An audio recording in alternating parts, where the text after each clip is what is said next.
Hello you! Welcome to my vlog. I am Phil Svitek, 360 Creative Coach. It is a pleasure to have you. There's a lot to catch you up on. It's been a while since I last did this, and I talked about my trip to Annecy, which hosts the world's largest animation festival as well as market. So I did a lot of talk about preparation for that. Now this episode is not actually about my experience of having gone, but fear not, a lot of you have asked me to make sure I really recap, get into the details, and I want to say that, I listened and I made sure to take lots of photos, lots of videos, and I've recorded my various thoughts and experiences and kind of tips and tricks as well. So that way it's a mixture of, the things that I did, the things that you could do, things to watch out for. And so that's all recorded at the moment. But it's long. It'll probably end up being like a multi-part series, and I'll also put out like one long thing at the end. So for those interested, they could watch the complete thing from start to finish. So it turned out quite a bit of a project, so I won't be releasing that until a little bit later. The goal is at the start of August. We'll see if that ends up working out, but just wanted to, let you know, fear not, like that is in the works. Excuse me. But today is actually more about this idea that, like, I was thinking about it and it was like, oh wow, we're at the end of June. We are now officially like 6 months completed with the year, and we've got 6 months left. So we are like exactly at a halfway point. And what does that mean? For us individually, on a personal level, career-wise, and things of that nature. One of the things that I subscribe to at the end of each year going into the new year is coming up with not necessarily New Year's resolutions, but New Year's goals. And you can check out that video specifically. But even more so, it's something that I've taken from Rachel Brathen, aka Yoga Girl. She has a podcast called From the Heart, and each year in December, at the end of December, she goes through kind of processing the year that happened and then setting intentions for the new year. And she does it essentially in 4 buckets of like your mind. So essentially like what you want to create or perhaps learn and things like that. Your home, right? Then also your physical body and your spirit. Like spirit can embody, someplace you want to travel to, something you want to just do for yourself, like take a, pottery class just because it's a fun hobby, something like that, right? And then I have other elements that I add into it, but I use that primarily as a jumping off point. And, that's what kind of sets things up for what I want to accomplish for the year. And I've talked, again, like if you want to check out my version of like the goals for that, you can check out, the vlog for that freely. But it's interesting kind of looking back at this year because in many ways, like some of the stuff has been progressing, some of the stuff, has been sidelined. There's been, various exciting opportunities, and then there's been things that have come up that are not so exciting. For example, starting the year off with the January fires here in LA. That'll throw a wrench into all kinds of game plans, right? And so there's been, like, I don't know about you, but like the highs have felt really high for me this year, but the lows have also felt very low. And there's kind of not really necessarily been too much of an in-between, which, has been also frustrating. It feels like in many ways a year of transitions. Like we're all trying to get our footing on things. So there's a lot of elements to it. And I've been kind of thinking about, okay, where do I stand 6 months in? What am I happy about? What can I readjust? And ultimately trying to do it from a place of non-judgment, right? Just pure assessment, which, admittedly is very difficult no matter how much like work you try to do for yourself in terms of like therapy, spiritual practice, like let's say yoga and things like that. Like it's still this aspect that, no matter what you do, it's like, well, you could have done more, right? And, they say the aspect of like, the version of you 5 years ago would be so proud of where you are today. And the reason you're not happy today is because you keep moving that goalpost further and further and further. And that's partly like a byproduct. Like as we get better, as we accomplish more things, we do want to move the goalpost and, be excited about, okay, well, what's next, right? But we have to also hold that duality of like, yes, it's great to continue striving, but at the same time, like you've already achieved a lot, right? So it's been that balance, and I want to give you my sort of overall reflection of it. Where I'm at, the things that like I've accomplished, the things that I want to accomplish, and kind of where I might be headed in the next 6 months, and we'll see. Like with the first 6 months, it may, a lot of stuff will still move forward, and some stuff will just get tossed aside, or we will need to be completely readjusted and things of that nature. Number one, all the things that I'm talking about, like if you want to follow my journey, if you want to get other various lessons and episode, subscribe if you haven't done so already, that we get all the things that I put out right when I put them out. Thank you if you just did, and thank you if you already were. It truly does mean a lot to me, as I hope it does to you. So that's, kind of housekeeping number one. Housekeeping number two, as far as this episode is concerned, I put out 2 articles to essentially accompany this vlog, right? And a way to like really break down some of this stuff in ways that like this episode is meant to reflect my experience and whatnot, so you can kind of see how I'm processing it. But for like prompts of your own, how you can kind of create a structure for it, I've put out an article on Substack. So on my Substack page, kind of, how to approach this more from a life perspective, right? The various things that, you can consider, you can journal on, things of that nature. And then on my Patreon page, I put out one that's specific to artists and your creative goals, right? So it's a lot more granular in that way. And the two can work in tandem. You could pick and choose one. So they're all available to you, but I'm trying to really like provide various resources and not just, recycle things on one thing versus another, but really, have the same themes perhaps, but tackling it from a slightly different perspective. So that's why, I put it out on both Substack and Patreon, which has the similar theme, but is not exactly the same. So, it's a choose your own adventure, or choose both if you'd like.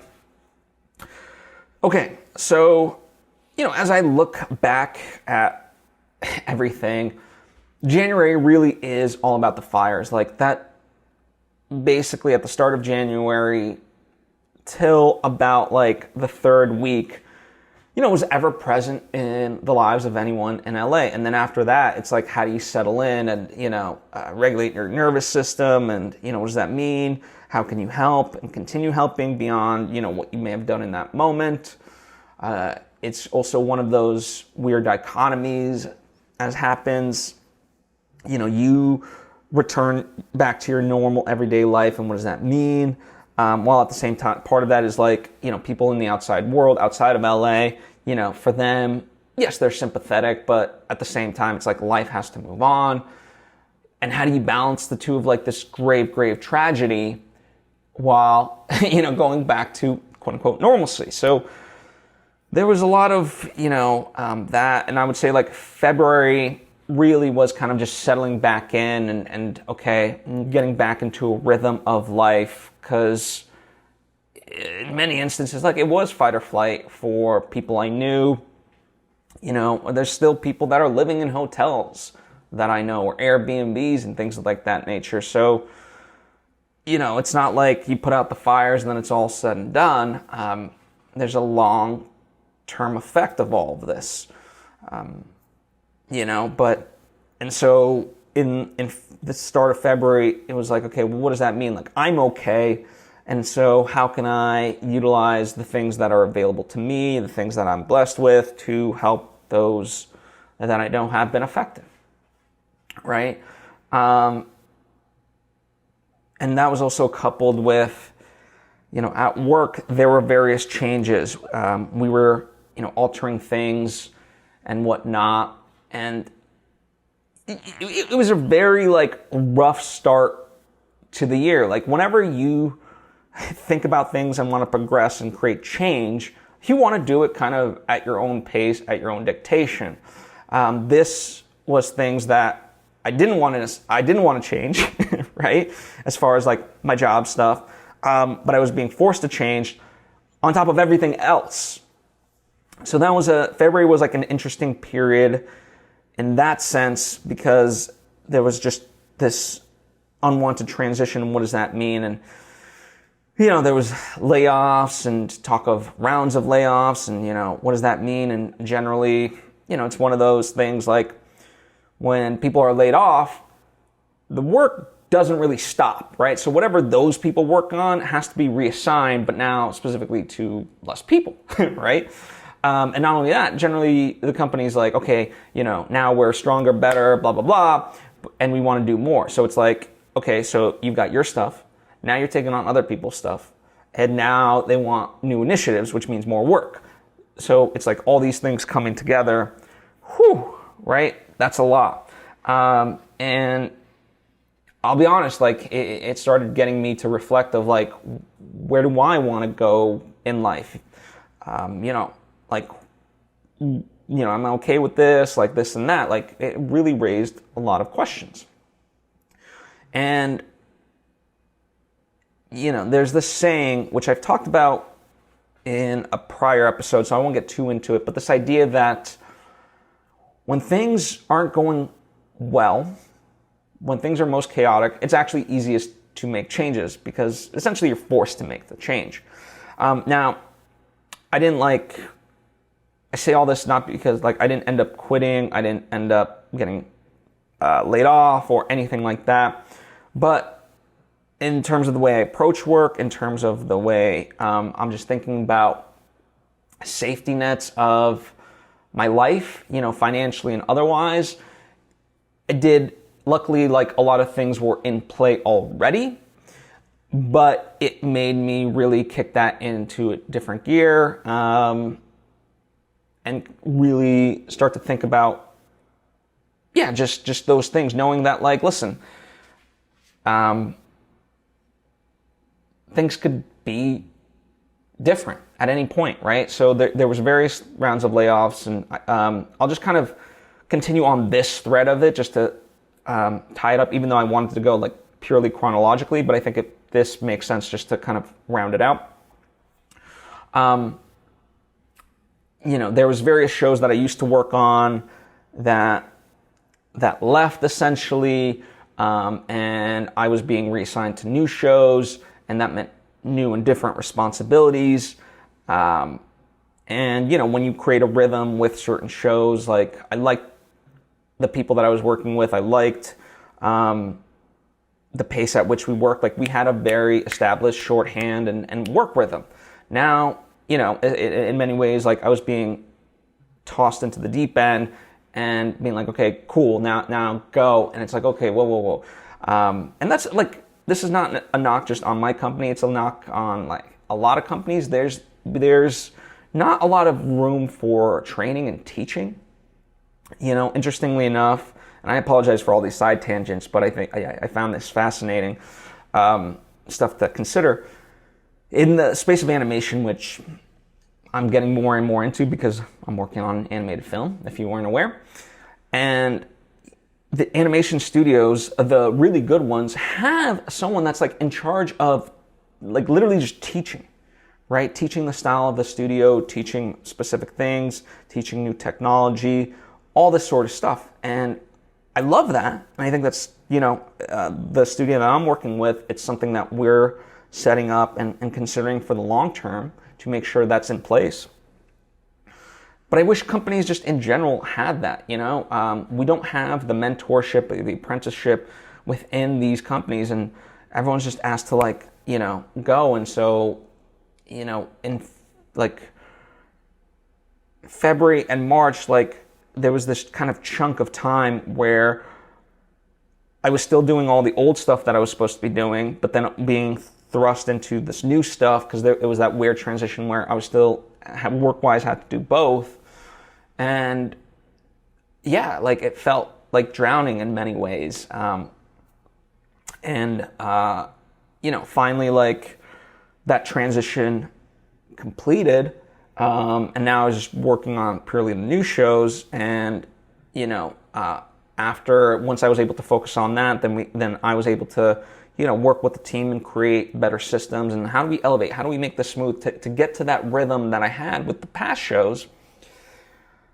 And we started, now I think we're in a good place overall. That's been nice. But also I will say, just this past week, I was certainly blindsided by another round of layoffs and the sunsetting of one of the studios that the company had bought not too long ago. So, analogous to, let's say, Disney bought like Lucasfilms and Marvel and Pixar. Imagine if they essentially were like, okay, we're gonna shut down Pixar and that's it, right? Rather than not selling it off, not whatever, just literally it's gonna go away. And that's kind of what's happened. And it's shocking because more people have been laid off, but also based on all the conversation, it's like, whoa. I thought we'd already been through multiple rounds of layoffs. And, it's one of those things that they say, hey, we're finally in a good place, we did this, it was hard, but now we're on a great trajectory, a path, for success, blah, blah, blah. And then it gets countered with another round of layoffs. So it's just difficult. It's never easy. And I've done a video actually talking about how layoffs actually hurt companies more for the long term. They really gut them, and I was fascinated to do that research. So you can check that out if you like. I know I'm giving you essentially a lot of homework, but it's there if you want it. You don't have to.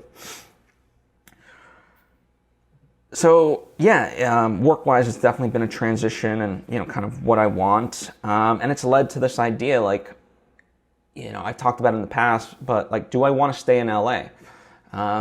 There's all this data that just to even survive in LA, you essentially need to be making $90,000.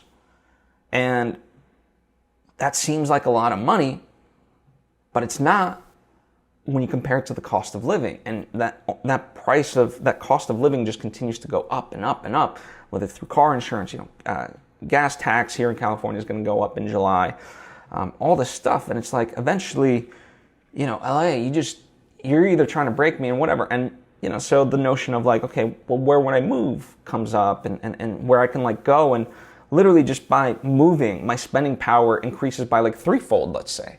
And I get some breathing room. Now, of course, there's friends and, the aspects here that I do enjoy, but the good news is I'm not tied down to LA. I've been working remotely and things like that.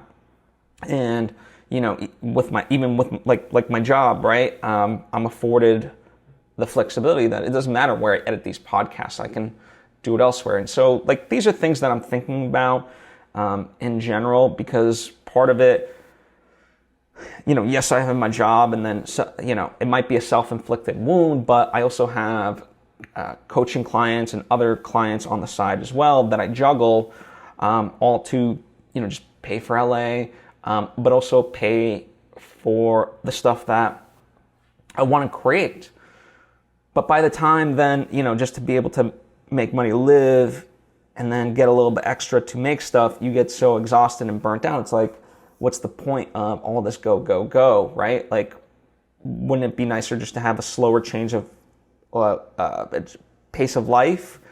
And then you could really put energy into these projects. So, that's a big theme of the past 6 months, and really for, I would say, a large chunk of my life, if I'm honest. This idea that I'm just, willing this stuff into fruition. And not that it was ever going to be easy, but, if there's ways to make it a little bit easier, why not, right? And so that's kind of a notion that I've been considering. So a lot there to unpack, I know. Going back to sort of February, on the positive end, I'd been dating and seeing this woman, and in February, we started really getting serious and kind of recognizing of like, there's something here. So that's been a fun journey. The positive side of February is like really seeing that start to come to fruition and blossom. Also, we did go to the Magic Castle with my friend Ian Kaiser and along with other friends that I know. And that was a big highlight. I'll never forget like Ian calling me in January and be like, hey, I've been trying to call the Magic Castle to confirm my reservation at the hotel, but they're not picking up. I'm like, Ian, West Hollywood was evacuated last night, so I don't think they're open. He's like, what are you talking about? And I told him about the fires, and then, since that time, he's like, oh my God, I didn't know, I'm sorry. Number one. Number two, he kept asking, do you think it'll be open by the time I get there? Because I think it was like February 18th that he had a reservation. We're all trying to go. I'm like, Ian, I honestly don't know. It could be open, it might not. I have no clue. Luckily, it was open. We made it work, so kumbaya. Then we get into March, and as I said, that's when a lot of, I was working on the old shows with my job, new shows, and in many ways kind of setting up, figuring out like, okay, I've also got this client work that I committed to, and how do I honor that while at the same time not burning out, while keeping my projects going at the same time. Knowing like the big thing for me was always like, with the animation project, we knew Annecy in France, which was June, was going to be a milestone. So it's like a lot of preparation went into that. Luckily, we had a lot of the things. Script was being continuously worked on, but we knew we wanted a very strong version. Like that was the thing that, for the most part, was the most worked on throughout this period. Everything else, like the proof of concept and artwork, for the most part was done. We were just kind of continuing momentum and creating more stuff and exploring, new concepts like, and creating this, and okay, now we have that, let's create this. So just essentially moving into pre-production overall. But it wasn't like required necessarily for Annecy. And yeah, that's another big thing, like, the sprint, if you will, even though it's been a marathon, to get the script over the finish line has been arduous, but exciting. And I'm proud of the team, particularly John Comerford and Sarah Stratton, for really micromanaging it alongside with me. And while, yes, there are still things to, elevate, alter, and things of that nature with the script, we're in a very good place. Any studio can read it, and that's part of it. Any studio that will read it will probably have some of their thoughts, and, we can adapt it as needed. That's why we're not like gung-ho of like we need to continue changing. It's in a really good spot where pretty much anyone who would be interested in a story like this can read it and be like, okay, I get it, I like it, here's my thoughts on it, and we can incorporate those, we can incorporate our thoughts, but it soars, like I'm very, very proud of it. And again, that's kudos to the team, John and Sarah, but then also everyone else that's been part of table reads and discussions and yada, yada, yada. There were points throughout March and into April where I was waiting on revisions for the script, or we wanted to strategically take time away from the script so we can come back in with a fresher mind. And during that time, I still wanted to kind of continue momentum with my writing. So not necessarily the script, but writing in general. And so, I looked to what's low-hanging fruit overall that I have that I can just start to get over the finish line. And so I identified things, and I'll talk about things in more of the video major project section. But as far as the writing goes, I'd been making momentum with a ghostwriter on a film how-to book that essentially chronicles my experience of making my first feature film. And like with the honesty content that I alluded to at the beginning, with this book, like I have recorded interviews with the cast. I dictated my experience of like day to day, because you're apt to forget, right? But I have all this recorded material that I would use as, my source to create the book, through transcriptions. And I would look at that and be like, okay, and I can fill out the details of this. And it's, at this point we've laid out the various chapters. We laid out what parts of transcript will go in each chapter, and we created very rough outlines of each chapter. And, then I started kind of fusing it of like, okay, let me just do a crappy rough draft of everything. And, that's been the unfortunate thing, is the ghostwriter that I was working with did a fantastic job, but, just life took over and he wasn't able to continue. So, this is around the time I was like, okay, since I'm not writing for the Arbiters, I can really focus on this, And so I really started kind of working through it. And now I've got, I wouldn't call it a rough draft, but I've got everything really laid out, and, just very rough writing for each of the chapters. And I've also got notes of like, okay, fill out this section more, fill this out, blah, blah, blah. And so now I'm going essentially chapter by chapter and revising it into a more readable, like actual first draft. And then I'll obviously, revise it and so forth. And one of my goals is for the rest of the year, by the end of the year, to really have that done. That would be really cool. So that's a project that I've been tackling, and, admittedly I haven't had as much time for it, but, the book is 26 chapters. So if like I can tackle a chapter a week at this pace, I'll certainly get it done by the end of the year. I feel like, like that gives me plenty of time. So that was kind of nice. And, the editor that I was working with for some of the content for the Arbiters, like behind the scenes and campaign stuff, I've really enjoyed working with her. And so I was sitting on this project for over 2 years. It was a film school kind of parody video. I was like, hey, it's been sitting on the shelf. Like, let's just get it over the finish line. Like, what would it take?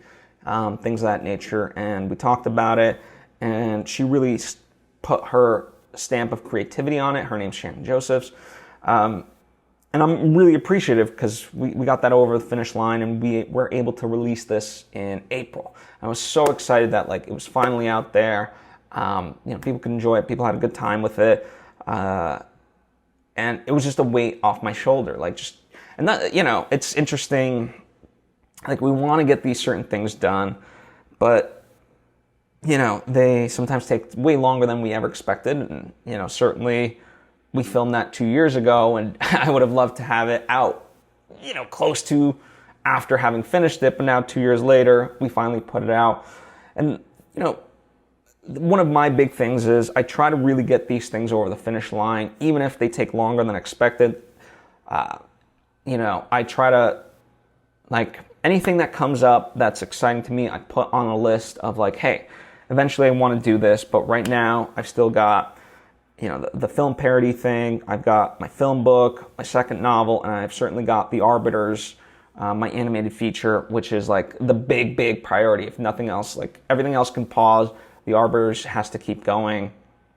But if I do have time, then it's these other things that I want to, work on and get over the finish line. And, that's what this year has kind of really been, as now that the script and other elements of the Arbiters are being kind of completed, and my role is just more creative meetings, more of a manager role, rather than having to really create this stuff, then allows me to these pockets of time to address these certain things, which has been nice. Also, on a personal level, in April, I got to go to Boston for an alumni event with the Emerson soccer team. That was fun. Got to bring Medina, my girlfriend. She'd never been to Boston, so I got to show her around. It felt like Boston in the middle of winter in terms of its coldness, and it was also raining, so that didn't help. But we still had a fun time, so that was really cool. Getting into May, so once the film school parody was released, my next project was this documentary about essentially my 20 years in this business. And again, that was a project that I worked on with Shannon.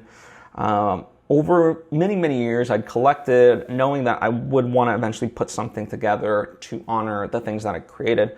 So I had all the clips and whatnot, but there was no like story, let's say. And so, her and I kind of came up with a game plan. She did a rough version. I gave my notes, and we kind of went back and forth of really getting it there, crafting the story first, then having B-roll for the stuff. And it's pretty much near completed. There's just, I'm waiting on final sound mix, and there's just 2 elements that I essentially need to get sign off for to be able to use. Everything else is falls under fair use, but these 2 particular elements don't, and so I want to just make sure that I'm in the clear. Now, I do want to put it out for next week. It's one of those things I don't want to sit on indefinitely. So if those 2 elements don't fall into place, I do have alternatives to, swap new stuff in there, footage and whatnot, which would be a bummer if I have to do that, because, the version I do have is truly the most exciting version of it, let's say. But at the same time, you got to make decisions at a certain point, and sometimes it's more important to put it out rather than just continue sitting on it. Because if I have to go to plan B, it's still very, very worthwhile. It'll be a change that obviously from an audience perspective, people will never know what could have been. They'll just see what is, and what is, will be 1% less, and only I'll know it, right? So there's that. So I'm really looking forward to that. Also, apologies, just came to my mind, but backtracking just a little bit. As far as the film school parody, I do want to put out the script, and not just the script, but my lined version of it with all the various shots, notes, and things like that. So I want to put that on my Patreon page as a fun behind the scenes, look at here's what was intended. You can, compare and contrast, and things of that nature, right? So I think that'll be fun. So in the coming weeks, I'll put that out. And May overall really was planning for honesty. We were practicing pitching, what are the last elements that we need going into this. There was also, on a personal level, I got to go to San Francisco, and on the way there, we went to Carmel by the Sea. So I've been to San Francisco a number of times, but never to this capacity where it was just for pleasure and I could walk around, so that was fun. And then I'd certainly never been to Carmel by the Sea, which is a very sort of quaint town. If you know Solvang, it's kind of like Solvang, but more coastal. So it was great to experience that, something new. And then in June, it's one of those things that, honesty was the big thing that came and went. And, as I said, I'll share all my thoughts on that in a separate video, but it's interesting the preparation that goes into it. And then, when you come back, you'll probably be jet lagged. I'm coming back to regular scheduled work. And how do I keep essentially non-essential stuff off my plate? And that's why, as much as I could, I moved stuff to the second week that I was back rather than just on the first week. And that's been nice. And I will say, one of the strategies with the various client work that I've had is I've been working alongside Brianna Phipps, who's a longtime collaborator of mine, and she's also involved in the Arbiters, by the way.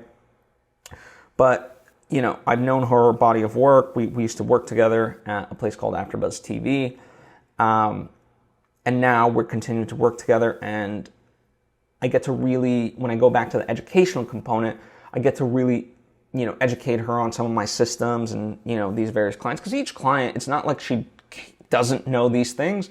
Just each client has their own specificity, their needs, and things of that nature, and require a little bit different. And so I've been able to teach her and elevate her game, and she's also conversely taught me certain stuff. So that's been really wonderful to uplift each other. And what's nice is, in the past where I would have had to just tackle all this by myself, if I ever get overwhelmed, well, she's there. Sure, that might mean less money for me because I'm paying her to do those things. But at the same time, that's a lot more agreeable than having to be overwhelmed and stressed. So that's been really great. And that's part of how I've managed, essentially all these transitions this year, certainly. So shout out to her for sure. If you're ever interested in like podcasting, like, having a producer, someone who's very talented, let me know. Happy to set you up with Bree. So yeah, that's kind of the long and short of it. Obviously, there's a lot more granular stuff I could get into, but in the past, I've done like an episode a week in terms of a vlog and whatnot. This year, I haven't done as many. That's part of, kind of my readjustment is I've been giving myself a time limit in terms of my podcast. So it's like, okay, I've got 2.5 hours to film, edit, and upload, all that jazz. And so, if recording one vlog takes 45 minutes to an hour, then there's only so much left over, whereas other times like I can do quicker recordings of like 5-minute episodes and I can get more of those out. So it's been a balance in that way, and trust me, I would love to document more and put stuff out more, but the focus really has gone into the Arbiters, and even beyond that, like it's been work, the Arbiters, and then where possible, this other stuff, and whatnot. And it's not to say that like you aren't a priority. I still love doing this and I'm still continue doing this. But yeah, that's been a big component. Speaking of that, I forgot this.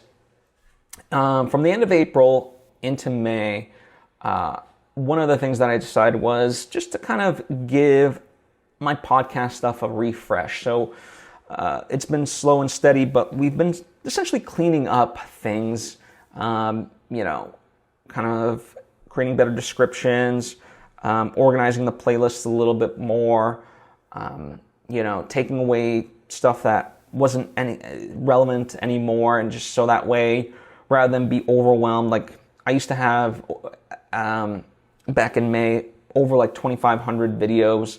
And, not that I'm embarrassed about any of them, but there was just so many that, if new people come to my channel, I want them to essentially get, the best of the best, right? And so we want to elevate like what remains so that way people wouldn't get lost of like, what should they watch, right? And so, we cleaned up things on the YouTube channel, my podcast. Also, I used to upload to Vimeo and Facebook, and, I've done away with that just to simplify things. Vimeo, part of it was a cost consideration. So it was like, okay, let me just sunset Vimeo in terms of the content there. And it'll really just be more for client work of, my projects, like the major projects rather than this other stuff. So yeah, we worked on that, and I will say some of it might not be like visible to you yet in terms of like, okay, well, what's he talking about? We are finalizing graphic refreshes, so we'll have elevated thumbnails, and there'll be a new YouTube banner, an updated version of the logo for the podcast and things like that. So just a refresh. Like it felt like, okay, it's been a number of years. since I launched the podcast, since I launched the YouTube channel. Like, let's just give it something new, right? As if I didn't have enough to do. But luckily, you know, that's something that Bree's been working with me on. And again, that's part of the mentorship is, you know, we're looking at things and, you know, so she sees how I think and, you know, that can be applicable to other stuff as well. So there you have it. Happy to answer any questions you may have about my journey, my philosophy, things of that nature. You know, moving forward, I'm excited because we've got various ongoing discussions about the Arbiters with the connections we've made, whether at AFM, whether in this year, whether at Honesty. So that's exciting. We've got new meetings set up as well. You know, the big thing for me is like, how do I continue to fund during this time, and how do we keep momentum even though we don't have studio funding at the moment, you know? So that's been a big question mark for me. You know, the considerations there are, do we do a crowdfunding campaign? Do we do some sort of micro investing? So like Rob Rodriguez did a version of this to launch his studio, Brass Knuckle Films. WeFunder, like if you go on WeFunder, there's movies that are actual true investments. So not like a crowdfund, but like you're actually investing into the movie with a potential return on that investment. So do we go that route, which, you know, is exciting because we can get potentially more money. However, that also means you have to follow Security and Exchange Commission actual rules, which there's legally binding stuff because these are true investors. Do we, you know, promote just through Patreon and, you know, because now you can sell individual posts. So do I put various stuff there and people can just, you know, microtransactions and, you know, what comes in, comes in. And do we find a sponsor, which would be my ideal, but how the hell do we do that? So it's all these things that go into it. As beyond that, as I said, you know, I really want to get the film book done. And then if I can start not start because I've been working on it for a while, but resume my second novel, that would be fun as well. So by the end of the year, just resume it. So that's the various stuff, as well as obviously keep everything else going. You know, as this first 6 months has brought in a lot of transition, you know, hopefully some of the stuff will come to fruition. You know, there's going to be more stuff to adapt to, but I feel like I'm finding my footing. Famous last words, I know. But yeah, that's kind of the long and short of it. I am curious from your perspective, like, what do you know, I'm talking about my stuff, but, you know, what's your thought process on this year? If you're open to sharing, comment down below, hit me up on social media. And as I pointed to earlier, you know, on my Substack and on my Patreon, there's going to be articles with prompts and things like that to really do some self-reflection.